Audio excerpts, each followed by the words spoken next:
Andhra prayer tower 21వ వార్షికోత్సవం సందర్భంగా పాస్టర్ రమశ్రీ వల్లి అధ్యక్షతన ఘనంగా జరిగాయి. ఈ కార్యక్రమంలో చిన్నాలు ప్రదర్శించిన స్కిట్, సంగీతాలాపన కార్యక్రమాలు అందరినీ అలరించాయి. అనంతరం దేవుడు చేసిన మేలు గురించి సంఘ విశ్వాసులు తెలియజేశారు.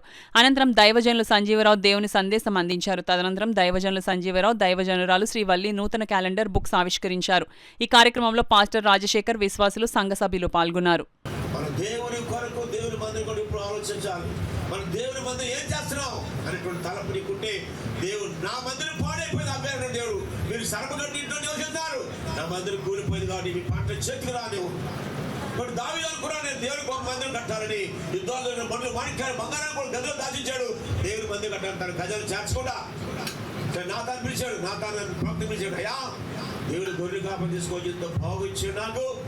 నా దేవుడి మందసం ధరగా ఉంది, నా దేవుడు ప్రపంచంలో గొప్ప మందులు కట్టే సిద్ధంగా ఉన్నాను, అన్ని రెడీ చేస్తాడు, మా మంచిది ముందుకు కలమన్నాడు. అయితే దేవుడు నాతానుతో మాట్లాడాడు, నాతాను కుమారుడా, నా కుమారుడు దావీదు మందిరం కట్టడానికి లేదు, ఆయన రక్తవల్కల చేతులు నా మందిరం కట్టడానికి లేదు, కానీ అతడు నాకు చేసిన ప్రేమను బట్టి, ప్రేమను బట్టి నా కొరకు మనం మణిక్యాలు బంగారం ఇందులో కూడా తన గజలు చేర్చకుండా గదిలో దాచాడా. ఇంత 7 సార్లు ప్రార్థన చేస్తూ నా పాదాలు కడిగాడు బిడ్డ, అతని కుటుంబాన్ని హెచ్చించి అతని గర్భంలో వచ్చిన వాడి చేత నేను మందిరం కట్టించుకుంటా నా కుమారుడా అని వాగ్దానం ఇచ్చాడు దావీదు దేవుడు. చిరోది జాయిన్ మనం దేవులోకి దిగిన తర్వాత దిగుతున్నప్పుడు కూడా మనం ఏం చేయాలి, మనం ఇప్పుడు కూడా దేవుని గురించి మందిరం గురించి తలంపు చేయాలి.